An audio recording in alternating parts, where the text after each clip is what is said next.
I didn't know we were going to be talking about 3 Eye Atlas tonight. 3-Eye Atlas. Ah. Space, the final frontier. These are the voyages. Oh, the hell with it. Let's just start the show.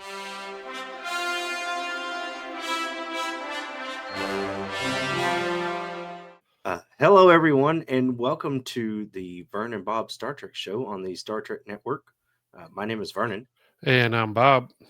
We are here to talk to you about Star Trek 4, The Voyage Home. Going to get a couple of humpback whales and absolutely ruin the Prime Directive. That is there is part of one of my favorite lines in the movie when Kirk tells Scotty they gotta get humpbacks, and he goes, "People?" Humpback people. Yeah, when they're talking about building the tank. Yeah, that's boy, oh boy, they lucked out with a Klingon bird of prey in this one, didn't they? Sure did. Because you're not going to put that on the Enterprise anywhere. How are you landing the Enterprise in Golden Gate Park? You know what? We will talk the good, the bad, the ugly, the pretty.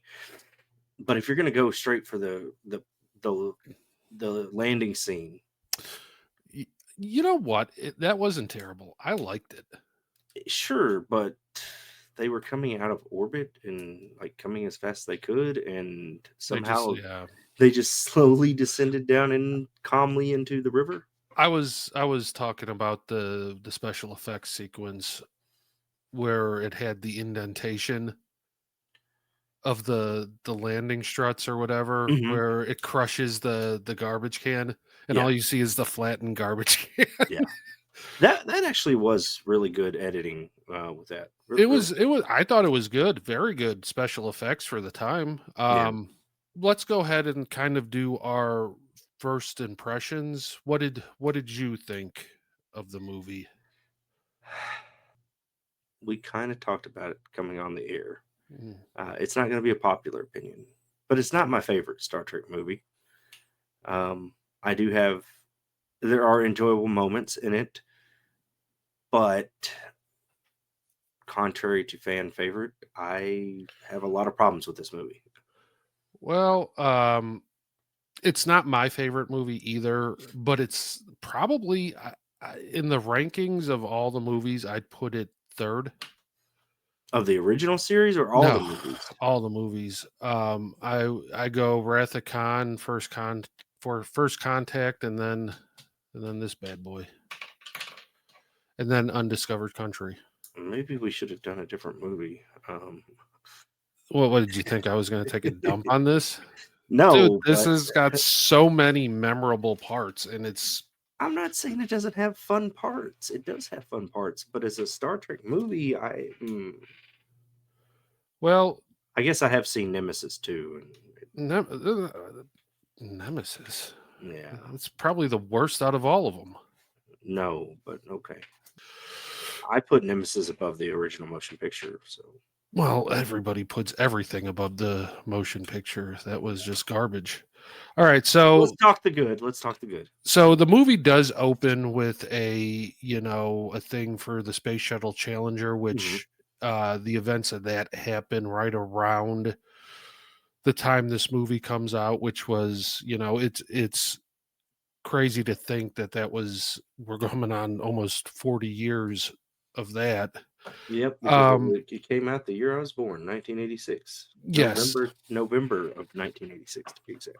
Yeah. So I will say, and I think we both can agree on this, the music score for this movie is phenomenal. I put it as one of the top 2 of the franchise. That opening credit, oh my God. It was just, it gets you all hyped up for this adventure. It is a wonderful score, and it's also different. It's a lot more upbeat. Yeah, reminds me a lot of First Contact, where they dared to be different than what the traditional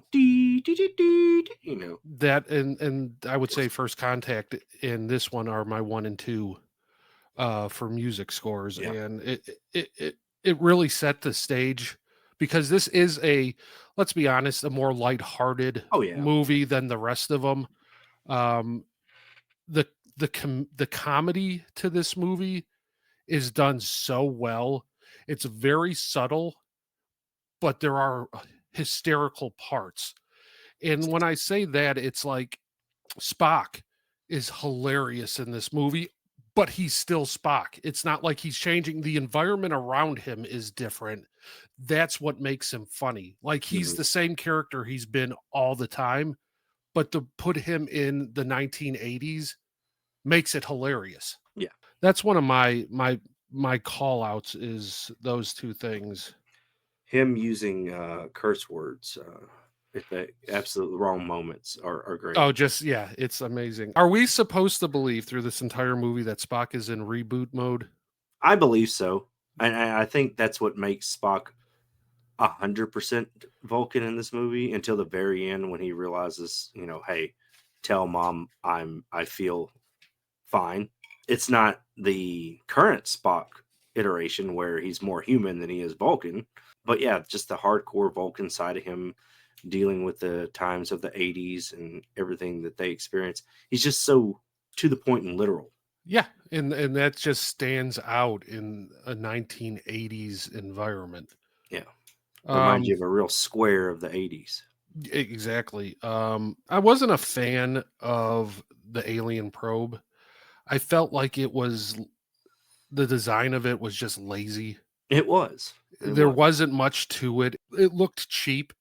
It was very Windows 95 Windows art, Claris Works. Just make a cylinder object and put it on screen. And then the probe's able to just drain power from everything. As it just goes by. No telling, I would like to know more about this probe, But we never see it again. No, you don't. Something with that much power, the Federation or just anybody doesn't go after it. Like you almost ended civilization as we know it. All just whales. I do have problems with the movie, and that is one of them. I also feel like this movie is setting up Star Trek 6, The Undiscovered Country, more, and like you can totally do without Star Trek 5. Like you could go from Star Trek 4 to Star Trek 6. Because you have at the beginning, you have the Klingon ambassador who comes back for Star Trek 6. Yeah, I think he's got a small part in Star Trek 5 too. But it's talking about the peace talks between the Klingons and the Federation, which is a focal point of Star Trek 6.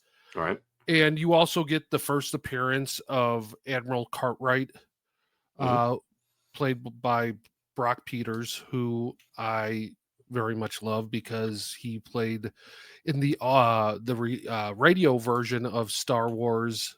He played Darth Vader. He was also in one of my favorite Clint Eastwood movies, which was Heartbreak Ridge. Oh, yes, that is true. I love him in that. He's just good in everything that he does. Like we talked before, this probe has the ability to drain power. After seeing the scene with the Yorktown, with the captain giving like that disheartening, like we're trying everything, like the engineer thinks he can come up with, I sat there and I was like, I feel like a lot of people died horrible deaths during this movie that we just didn't see. Yeah, it probably took out life support.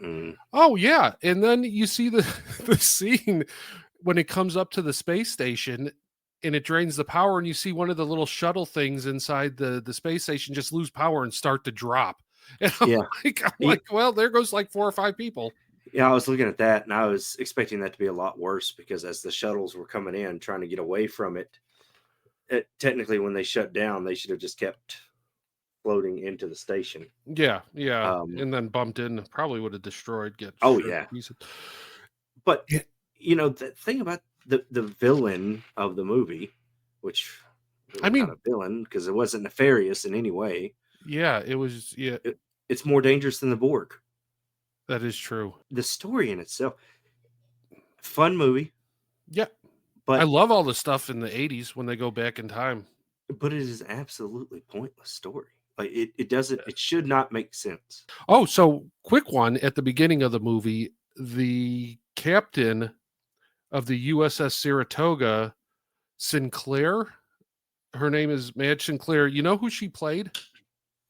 Madge Sinclair. Who did she play? She played Silva LaForge in TNG. She played Geordi's mom in an episode of The Next Generation. Ah.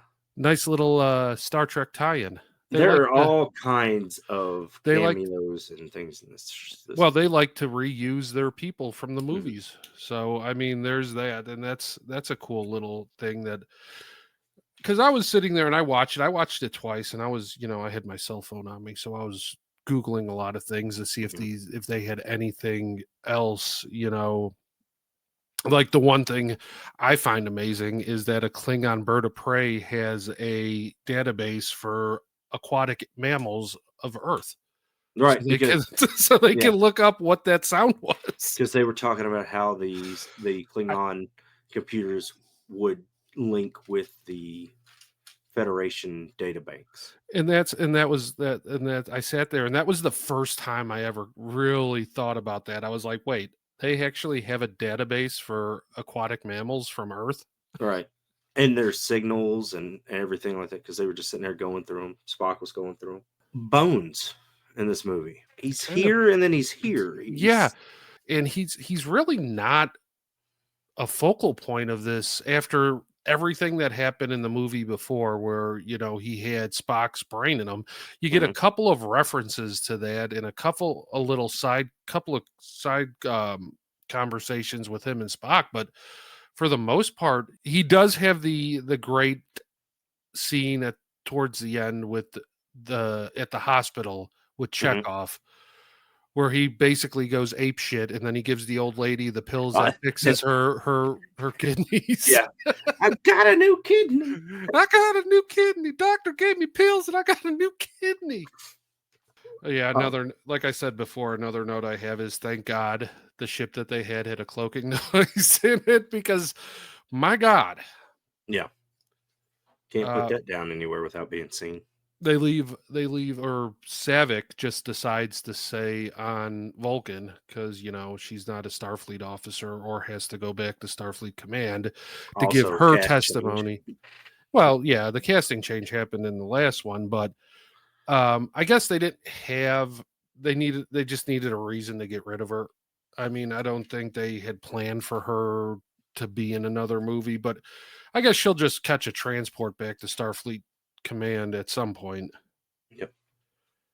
Do we want to keep going with cameos, or do we want to come back to cameos? What do you got? Well, I mean, we've got the lovely Majel Barrett, the wife of Gene Roddenberry, the voice of the computer. Also, Lexwana Troy. Yep. As Christine Chapel. Yeah, I think you just see her. I don't think you actually, she says, she might have a passing line, to be honest. I don't remember her saying anything. I could be wrong. You got Janice Rand from the original series and basically a few of the movies she was in. I know she was in 6 on what was the Sulu ship? Excelsior. The Excelsior. She was on there. I think she shows up a couple more times. She never really says anything in any of the movies. I think she has a line or two in the last movie. She makes it to Voyager.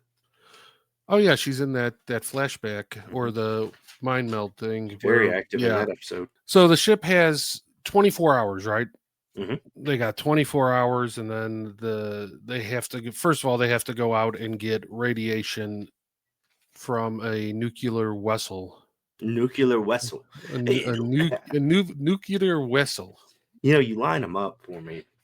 You had the communications officer with him that probably could have made that go a lot smoother. She could have been back. You could have sent somebody else with them, and you could have had her back on the ship,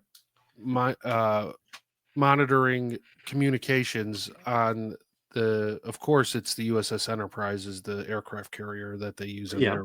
Yep. It wasn't going to be anything else. But yeah, so anyways, So they got 24 hours before the dilithium crystals are just kaput, and there's no way of getting back, right? All right. Kirk still finds time to romance the lady and take her out Oh, man. for a dinner, for a date. H.R. Kirk. Yeah, so we got time. We don't have time, but we have time. We also got in that scene, Kirk is apparently not a fan of Michelob beer. No. He takes a sip of it and it just gives that look. We find out that Spock is not a fan of Italian. Oh, that is such a good. That makes me laugh every time when she goes, "Do you like Italian?" And at first he goes, "Yes, no." And then he looks, no. Yeah. Apparently Spock took some LDS back in the 60s. LDS. By the way, the movie was directed by Leonard Nimoy. Also. It was, yeah. And I think it was written by Nicholas Myers, who is, I think he's one of the people that wrote it. Nicholas Myers is one of the unsung heroes of the Star Trek universe. So we also get Scotty, who apparently just sells future stuff to get what he needs. He sold transparent aluminum to that guy at the... Yeah, because they needed the glass, and that was kind of a trade-off thing. And the line was, how do we know he didn't invent the thing? That solves it. Yeah. But the Enterprise crew is old hands at time travel by this point, so they know how to fuck around and not get in trouble. Well, I think they did a bit. I don't know if it was in a book or a side story somewhere that Scotty left out a key element to keep it. From okay. I almost think it was in Lower Decks because I think it gets mentioned somewhere. That he left off a key component to make it actually work. Yeah. I would like to point out Michael Berryman, who was the Starfleet communications alien. You know how they always have the alien interfaces. The face of The Hills Have Eyes. Big horror star. If you remember the original Hills Have Eyes. Yeah. That's okay. All right. Very cool. We also get our second parent from Seventh Heaven in the Star Trek franchise showing up in Catherine Hicks. Yep. Child's Play mother. She played the mom, and she took one puff of marijuana once, and it almost ruined her family. I smoked pot. Yeah. She fought an evil doll also. Oh, yeah. She fought the evil doll form of Charles Lee Ray. We have discussed this before. It's amazing how Chucky just keeps jumping back into the podcast. Yeah. Also, but I thought she was pretty good. I mean, she wasn't. Well, she served the purpose of what she was there for. She loved the whales. Yeah, and that was the whole point was, and of course we have to have somebody come back to the future that knows how to or knows something about humpbacks because apparently there are no databases in the future that tell you everything you need to know about humpback whales. Clearly a Klingon bird of prey has it. Yeah, that's true. Well, and then they release the whales, and boy, does that whaling ship find them really quick. Oh yeah. I mean, they were on their ass as soon as they left the harbor. They were gone for like a day, and it's like later that afternoon, and this whaling ship's already about to kill them. In Alaska. Which also leads to, they got all the way to Alaska from San Francisco in like 45 minutes. Yeah, it did lead to a very cool scene. I like that scene of the bird of prey decloaking right in front of that whaling vessel. And they're like, oh shit. God, I love the scene because the two guys at the front that were going to harpoon the whales go running towards the back. And I know those aren't technical terms for a boat. I am very much a land lover, so I don't know.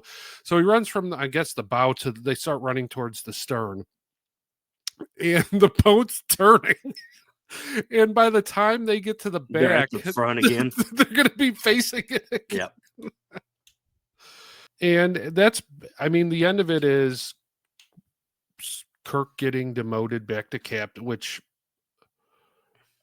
that's not really a punishment for him. And I think it was kind of a wink, wink. And they even said it, this is what you wanted, was command of a ship. And right. We get the reveal of they go past the Excelsior, which apparently just sits in space dock all the time. The Until Excelsior Sulu gets a hold of it. And so we get the reveal of the Enterprise A, and that's basically the end of the movie. So how would we like to rate this? I mean, as many problems as I have with the movie, it's still a solid 3.5, 4 out of 5. Out of 5. For me, it's 4.5. It's as close to 5 because I put Wrath of Khan and First Contact as 5s.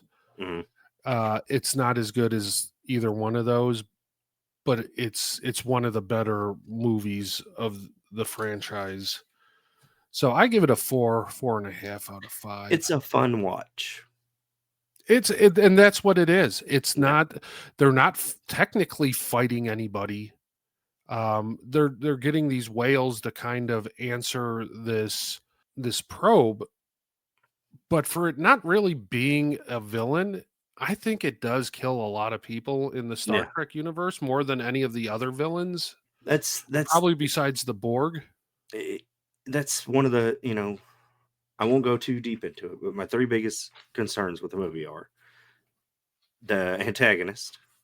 Not only just there isn't one, the lack of, and every design about it. B, the lack of any kind of common sense they have going back to the past. Mm-hmm. Like when they're in this scene where Kirk tells them to split up, right? They seem like lost sheep. Like, come on now, you are the command crew of the flagship of the. I get that you're 300 years or whatever in the past, but you know how to act like normal people, right? You know enough. Like it's not like you're so out of place that you don't know how to act standing on a street corner.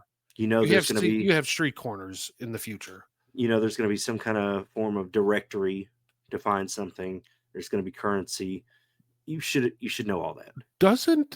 Real quick before we wrap this up, doesn't the guy on the bus, that the punk guy that plays the music, turn up in something else? He ended up in. Was he in season 2 of Picard? Season 2 of Picard when they go back. Okay, yeah, and he's playing the music, and then they tell him to turn down the music, and he goes, "Oh, I'm sorry, sorry." Yeah, that's a nice little callback to that. And they used the same guy too, which was pretty cool. So, but I would have to say the biggest thing for this movie was the score, the music score. Oh yeah, it was so good. The beginning, every single sequence in the movie that had music, it fit perfectly. And then the end credits, it was such an upbeat score that just, it made it. That's what helped made it a fun movie. And the visual effects were very good. Yes, compared to the last couple of them, it's like they did a very good job, and I get why they did this time travel, because it did keep the budget down so that they could probably put more towards the special effects. Mm-hmm. Whereas they're not in space. They're basically just filming around San Francisco. So basically the special effects that they do have, they can allocate more money towards it. But so I mean, I would I'd put it up there as one of my favorites out of the entire movie franchise. Probably third behind First Contact and the Wrath of Khan. Well, before we wrap and give everybody where they can find us routine, I picked this one. Oh, I didn't even think. Okay. I got one. And I think this is one that we could we can talk about at length. And it is how Voyager killed the Borg. The downfall, the rise and fall of the Borg. I feel like that would be a fantastic, and I know that we both have very, very strong opinions on this and how they were basically this amazing villain that they came up with. And to the point that even in Picard, they are still the main villain at the end of the day. Yeah, and they tried to fix it. They tried to fix it in Picard the way they absolutely destroyed it in Voyager, and they tried to come back and fix it. Or by then the damage was already done. I mean, I lost all, when I see the Borg now, it's just like, ugh. That will be a fun episode. Really, the one place that if you want, well, there's a couple of places, and everywhere that you can find us, it's going to be the Star Trek Network is all you have to look up. And we are on TikTok, we're on Instagram, we're on Thread. I think that's it. I think that's all we have. We don't have a Facebook, and we don't have an X. So yeah, I'll never have an X. I haven't had one in so long. Too political. We have a Discord also. Oh, I forgot about that one. Shit. Yes, we also have a Discord. Yeah, so you can you can always DM me on TikTok or any of those social medias, and we can get you an invite. Usually most of the profiles on our social media have a link to a never expiring invite to the Discord. So just go and check that out and join the conversation. We got some questions of the days have been going good. You've had your polls. I got to do another one going on. It's been a minute since I did a poll. I'll put one up tonight. I can't believe nobody commented on the 3i Atlas thing. But I'm gonna be honest with you, I didn't see it until just before we started, and we were messaging back and forth. So what if 3i Atlas wants humpback whales? Yeah. All right. So that will do it for this episode of Vern and Bob's Star Trek Show. Yep. And everybody, as always, have a great day.